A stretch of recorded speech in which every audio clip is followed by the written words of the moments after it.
بسم اللہ الرحمن الرحیم نحمدہ ونصلی علی رسولہ الکریم اما بعد فاعوذ باللہ من الشیطان الرجیم بسم اللہ الرحمن الرحیم قل ان کنتم تحبون اللہ فاتبعونی یحببکم اللہ صدق اللہ العظیم وقال النبی صلی اللہ علیہ وسلم من احب للہ واعطى للہ ومنع للہ فقد استكمل الایمان او کما قال علیہ الصلاۃ والتسلیم۔ محترم حاضرین اور عزیز اور مکرم علماء کرام، عجیب سی بات ہے، اسٹیج بھی نہ جانے کتنے ملے ہوں گے، اور آپ کے اس دیار میں، اس گاؤں میں جب 7 سالہ جلسہ ہوا اس وقت سے کبھی سامع بن کر آ رہا ہوں تو کبھی اعتکاف میں مسلسل اور تسلسل کے ساتھ، اس لیے کہ یہ میرے پیر اور مرشد کا مسکن ہے، اور مسکن میں جس طرح بھی چاہے اور جس طرح بھی موقع ملے انسان پہنچتا ہے۔ یہ حضرت والا کی کرم فرمائی ہے کہ انہوں نے مجھے اس اسٹیج کے قابل سمجھا، اور مزید یہ ہے کہ میرے پیچھے میرے استاد، میرے مکرم، اور جو مجھے گھسیٹ کر اور کھینچ کر لے گئے ہیں دارالعلوم وقت میں جب میں گنگوں میں تھا، جس کو گھسیٹ کر کہا جاتا ہے وہ بات ہے، حضرت نائب محتمیم تھے اس وقت، حضرت مفتی محمد احسان صاحب دامت برکاتہم، جو اسٹیج پر بیٹھے ہیں۔ تو ایک گستاخی تو یہ کہ میرے پیر کا اسٹیج ہے، اور دوسری گستاخی یہ ہے کہ پیچھے استاد بیٹھے ہوئے ہیں۔ مزید یہ حضرات جو پیر و مرشد کے اعوان و انصار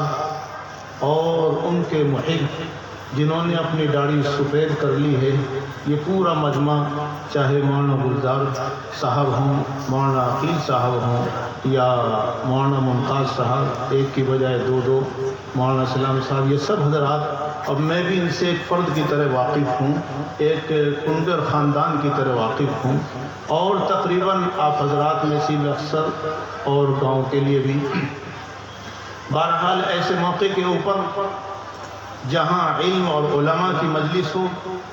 اور پیچھے استاد محترم ہو،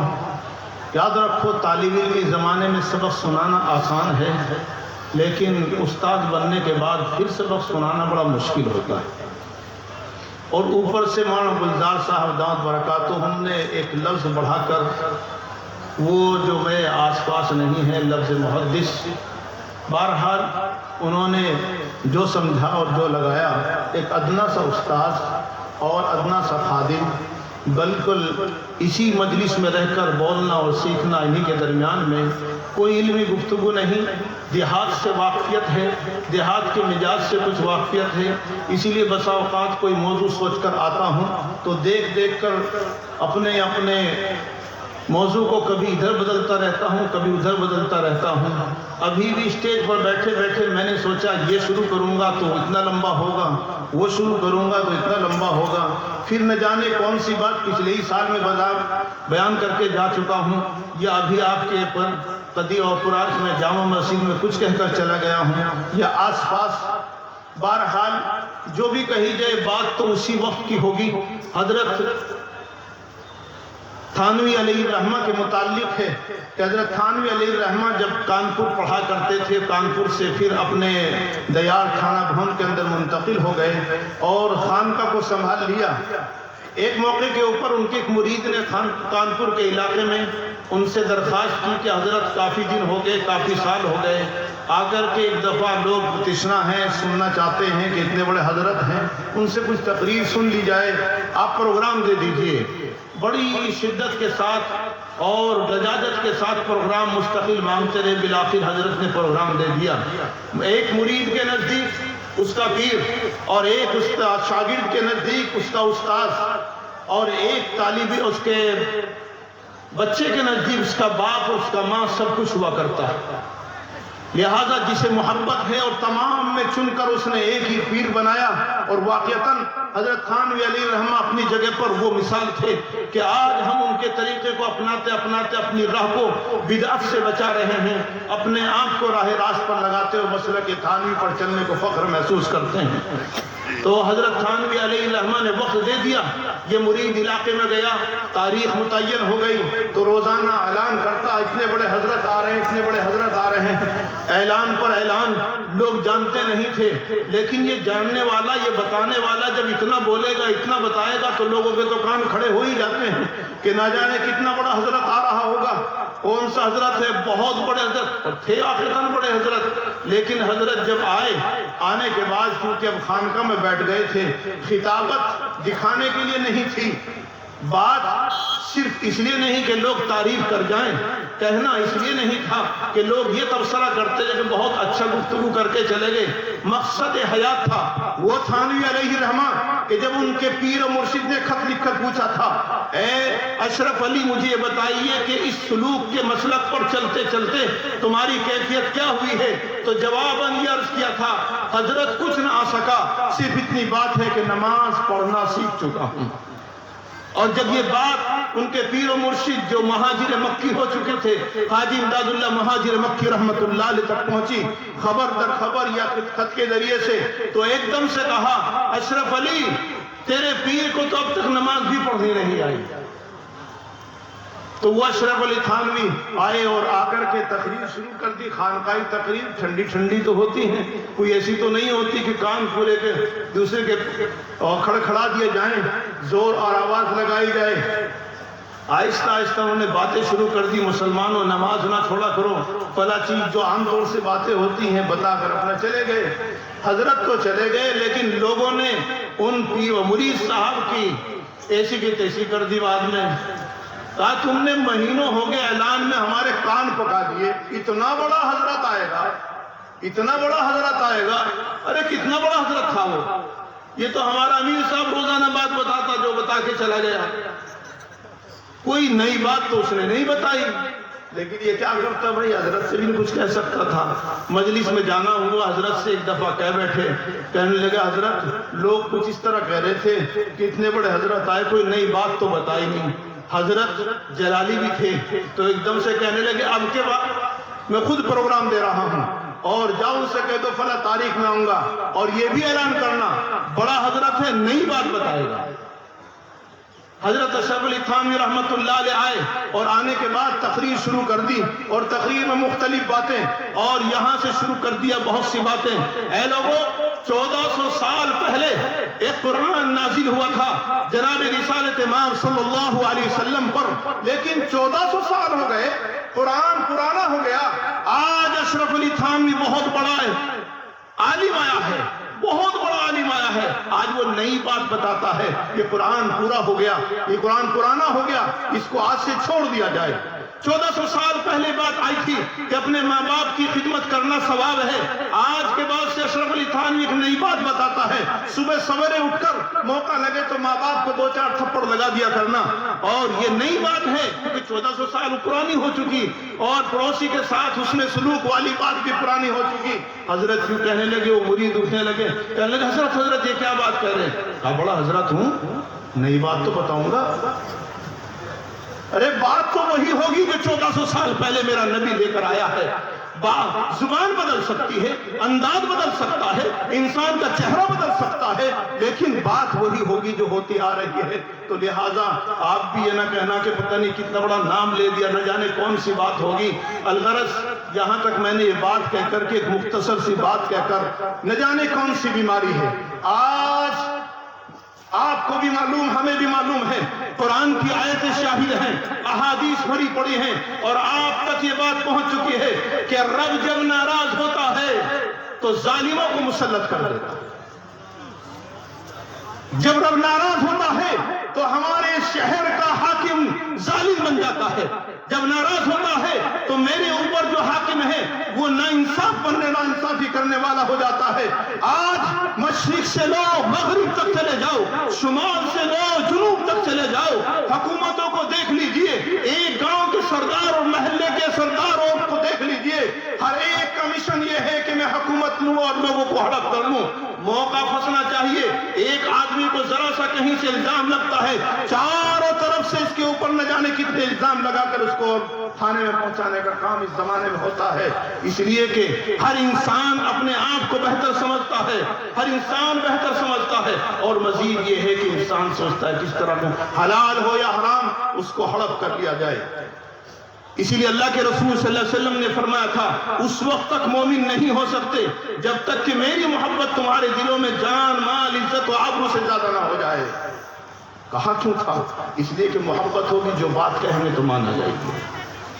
کیونکہ جب بات کہی جاتی ہے تو مزاج کے موافق بھی ہو سکتی ہے، مخالف بھی ہو سکتی ہے۔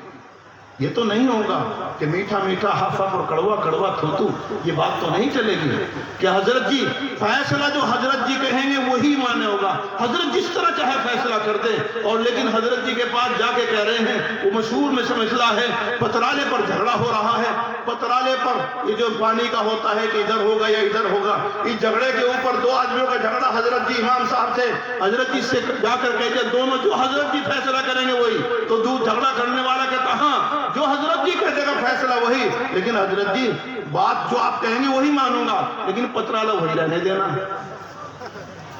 پترالہ وہی رہنے دینا، بات جو کہیں گے وہی مانوں گا۔ عجیب جھگڑے ہیں،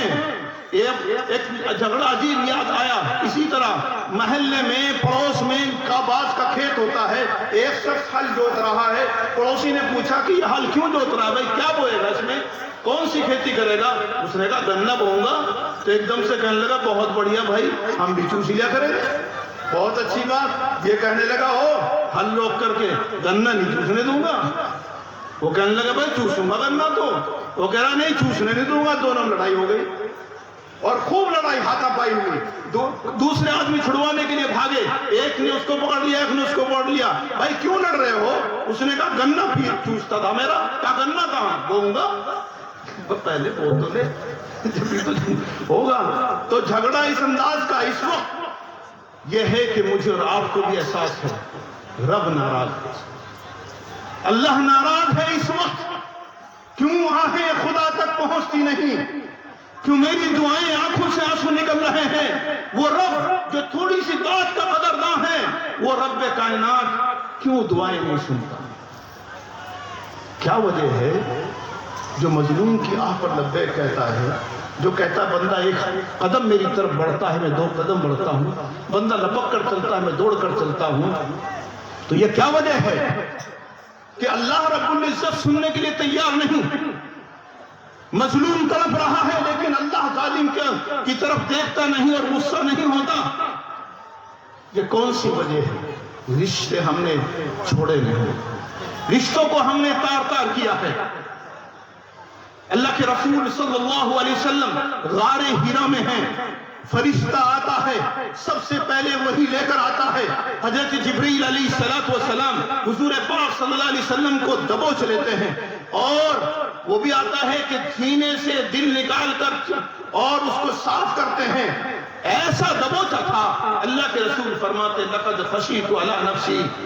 حضرت خدیجۃ الکبریٰ رضی اللہ تعالیٰ عنہ کو آگے بتاتے ہیں، اس وقت کہا مجھے سردی سے بخار چڑھا ہوا ہے، اے خدیجہ مجھے کمبل اٹھا دو۔ بات کیا ہوئی؟ اللہ کے رسول صلی اللہ علیہ وسلم فرمایا مجھے اپنی جان جانے کا خطرہ ہو گیا تھا،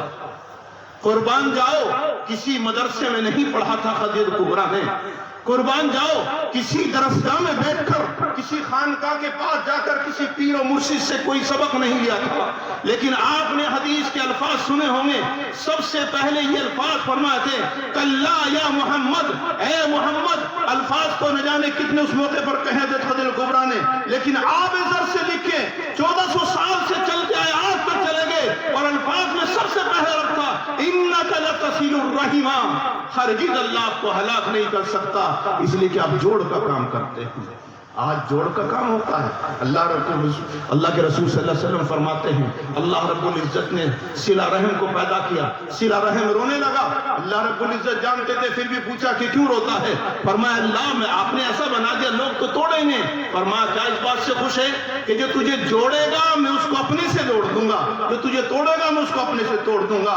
آج رشتہ توڑنے میں آدمی خوش ہوتا ہے، جوڑنے میں خوش نہیں ہوتا، اور اگر کوئی جوڑنے میں لگا ہوا ہے تو وہ بیچ میں دلال بنتا ہے۔ وہ محبتوں سے نہیں جوڑتے. کسی میں اختلاف ہو جائے تو بڑھاوا دینے کی کوشش کرتے ہیں کہ اس کو بنانے کی. میری محبت کا سب سے پہلا حقدار اگر کوئی ہے تو رب کائنات، اور اگر اس کے بعد کوئی ہے تو جناب رسالت مآب صلی اللہ علیہ وسلم، اگر اس کے بعد کوئی ہے تو میری ماں ہے، میرا باپ ہے، میرے رشتے ہیں، میرے ناطے ہیں، میرے تعلقات ہیں. یہ جوڑ جب ہم نے نہ رکھا، باپ یا بیٹا اور باپ کی دشمنیاں پیدا ہو گئی، میاں بیوی کے اندر توڑ ہو رہا ہے اور توڑ کو ہم پسند کرتے جا رہے ہیں، رب ناراض ہوتا جا رہا ہے. اس لیے کہ جس سے ہم نے توڑ کر لیا تھا جوڑنے کی کوشش نہیں کرتی، جس کا حق دبا لیا تھا دینے کی کبھی نیت نہیں ہوتی، جس سے کبھی قرض لیا تھا اس کو دینے کی نیت ہماری نہیں ہوتی. اگر پوری دنیا خراب ہو جائے تو قیامت آ جائے گی. ایسا نہیں کہتا ہوں کہ سبھی ہو گئے، لیکن اکثریت ہو چکی ہے، اکثریت ہو چکی ہے. جب میرا مسئلہ آتا ہے خود میں بھی شاید بہہ جاتا ہوں. میری زبان ہر بیٹھک میں غیبتوں میں جاتی ہے. میری زبان اور میرے تعلق جب بیٹھتا ہوں تو کسی غیبت میں لگ جاتا ہے. نفس کو اچھا لگتا ہے، شیطان اس میں ساتھ دیتا ہے. لیکن یہ رشتہ اللہ کے رسول صلی اللہ علیہ وسلم نے یہ بھی فرمایا تھا، لا طاعۃ لمخلوق فی معصیۃ الخالق. اللہ ناراض ہوتا ہو، مخلوق کو راضی کر رہے ہو، یہ کوئی رشتہ نہیں چلتا. رشتہ وہی ہے جس میں اللہ اور رسول کو مقدم رکھا گیا، پھر حضور پاک صلی اللہ علیہ وسلم کی اتباع میں اپنی ماں کو مقدم رکھا گیا. آج ماں کی قیمت سوائے 1 روپے کے اس سے بھی کم ہے. جب یہ بات سامنے آتی ہے کہ اکلوتا بیٹا ماں سے صرف گٹکے کا، اس وقت کی بات ہے جب 1 روپے کا آتا تھا، گٹکے کے پیسے مانگتا ہے، ماں منع کرتی ہے کہ نشے کا عادی ہو جائے گا، لیکن ماں کے زبردست روکنے کے باوجود غصہ آتا ہے. غصہ آنے کے بعد کلہاڑی لا کر ماں کے ٹکڑے کر دیتا ہے 1 روپے نہ دینے کی وجہ سے. اس رشتے کا عالم ہے تو کیا رب ناراض نہیں ہوگا؟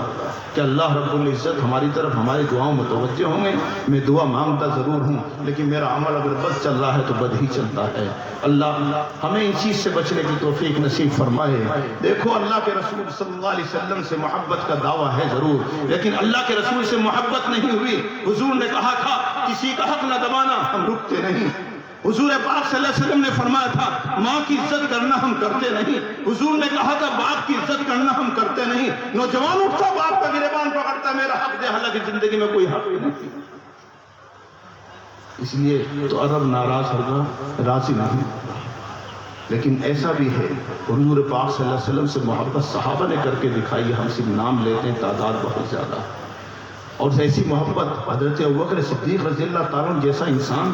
جو کسی سے لڑے نہ جھگڑے. ان کے والد صاحب ابو قحافہ، ان کے والد ابو قحافہ ایک دفعہ کسی بات کے اوپر اس وقت ایمان نہیں لائے تھے. اللہ کے رسول کی شان میں کوئی لفظ ایسا کہہ دے جو گستاخانہ تھا، ابوبکر صدیق سے برداشت نہیں ہوا، اپنے باپ کو تھپڑ رسید کر دیا کہ اپنے پیارے حبیب کے تعلق سے کوئی لفظ نہیں سنتا. حضرت سعد ابن ابی وقاص رضی اللہ تعالیٰ عنہ ماں ایمان نہیں لائی، سعد ابن ابی وقاص ایمان لے آئے، اور ایمان لانے کے بعد ماں سے جا کر کہا اماں جان حضور پاک صلی اللہ علیہ وسلم پر ایمان لا. کہنے لگی میں تو اس کا چہرہ بھی دیکھنا پسند نہیں کرتی، تو اس کے قریب بھی مت جانا. لیکن مناتے رہے، ماں نہ مانی. حضور پاک صلی اللہ علیہ وسلم سے کہا یا میرے پیارے حبیب میری اماں تو آپ سے بڑی دشمنی کرتی ہے، کیا میں ماں کو چھوڑ دوں؟ اللہ کے رسول صلی اللہ علیہ وسلم نے فرمایا نہیں، سعد وہ تمہاری ماں ہے، پیٹ میں رکھا ہے، گود میں پالا ہے، تمہیں اپنا بیٹا بنا کے رکھا ہے، وہ جگر کے تم ٹکڑے ہو تو وہ تمہاری ماں ہے. لہذا حسن سلوک سے یہ بات کو مت ماننا کہ وہ کہتی محمد کا ساتھ چھوڑ دے، لیکن اس کے ساتھ کوئی بدتمیزی کا معاملہ مت کرنا. روزانہ جاتے ماں کو سمجھاتے اور یہ کہتے اماں جان ایک دفعہ میرے پیارے حبیب صلی اللہ علیہ وسلم سے ملاقات تو کر کے دیکھ لے. اللہ کے رسول صلی اللہ علیہ وسلم سے کہا میں اس سے ملنا پسند نہیں کرتی. بالآخر ایک دن یہ ہوا کہ ماں نے قسم کھا لی اے بیٹا جب تک تو یہ اعلان نہ کر دے کہ میں محمد کا ساتھ چھوڑ چکا اس وقت تک میں کھانا نہیں کھاؤں گی، اور لوگ تجھ پر الزام لگائیں گے اور کہیں گے ایسا منحوس لڑکا ہے. آخر وقت میں ماں کی ایک خواہش پوری نہ کر سکا اور ماں بھوکی تڑپ تڑپ کر مر گئی. اللہ کے رسول صلی اللہ علیہ وسلم سے جا کے کہا اللہ کے رسول میری ماں نے تو قسم کھا لی، کیا میں اسے چھوڑ دوں؟ حضور پاک صلی اللہ علیہ وسلم نے پھر فرمایا نہیں سعد، ماں کو سمجھا لے، ماں کو نہ چھوڑنا. لیکن یہ بات مت ماننا۔ بالآخر سمجھاتے ہوئے ماں کھانا کھانے کے لیے تیار نہیں ہے، بھوکی ہو گئی اور تقریباً تیسرا دن گزرنے کو ہے۔ ماں نے کہہ دیا قسم کھا لی کھانا نہیں کھاؤں گی، بیٹے نے کہہ دیا میں اپنے حبیب کا ساتھ نہیں چھوڑوں گا۔ بالآخر یہ کہہ بیٹھے اے میری ماں اماں، وہ میرا حبیب نہ ہوتا تو میں تجھے پہلے ہی دن سے چھوڑ دیتا۔ میرا حبیب مجھے بار بار کہتا ہے اپنی ماں کے ساتھ حسن سلوک کرنا۔ اگر آج کے بعد میں اعلان کرتا ہوں تجھ جیسی مائیں 1000 دفعہ پیدا ہو اور مر جائیں، میں تلک پھیرنے کے لیے تیار ہوں، لیکن اپنے حبیب کو نہیں چھوڑوں گا۔ محبت یہ ہو، محبت یہ نہ ہو کہ دعویٰ یہ کر دیا لیکن اللہ کے رسول صلی اللہ علیہ وسلم کی اتباع سے اپنے آپ کو ہم نے دور کر دیا۔ ہمیں بڑے کی محبت نہیں، ہم خود اپنا بڑا بننا چاہتے ہیں۔ بات میں بھی اپنے حساب سے ہو سکتا ہے زبان سے کہہ رہا ہوں، کسی موقع پر عمل نہ ہو سکے، لیکن خیر اتنی بات ضرور ہے کہ اللہ کا فضل یہ ہوا ماں باپ دنیا سے گئے تو خوشی کے ساتھ چلے گئے، یہ مرحلہ آسان ہو گیا۔ اگلا مرحلہ اللہ رب العزت ہمارے اساتذہ سے بھی ہمیں اس انداز سے جدا نہ کرے کہ کوئی ہم سے ناراض ہو ہماری کسی خطا کے پیش نظر، نہ ہمارا پیر ہم سے ناراض ہو۔ آپ بھی تہیہ کر لیے نوجوان، کیا سوچ لیا ہے تم نے؟ گھر میں صرف ماں نے اتنا پوچھ لیا، باپ نے اتنا پوچھ لیا، اب تک کہاں تھا؟ آج کے اس نوجوان اور اگر جاتے وقت بھی پوچھ لیا بیٹا کہاں جائے گا، پتا ہے کیا ہوتا ہے؟ اس چہرے میں بل پڑ جاتے ہیں، آنکھوں میں سرخ ڈورے آ جاتے ہیں، بچہ ایسا گھور کے ماں کی طرف دیکھتا ہے، باپ کی طرف دیکھتا ہے جیسے یہ دشمن ہو۔ یہ معاشرہ ہے تو رب ناراض نہیں ہوگا تو کیا ہوگا بھائی؟ ماں کو اتنا بھی حق نہیں کہ یہ پوچھ لے آیا کہاں تھا، رہا کہاں تھا۔ ڈانٹتا ہے کہ اس میں کوئی بچہ ہوں، مجھے سب کا پوچھا جائے گا، اور پھر ایک دن وہ ہوتا ہے کہ یہ صحبت ہمیں بیکار کر دیتی ہے۔ اللہ رب العزت مجھے اور آپ کو عمل کی توفیق نصیب فرمائے۔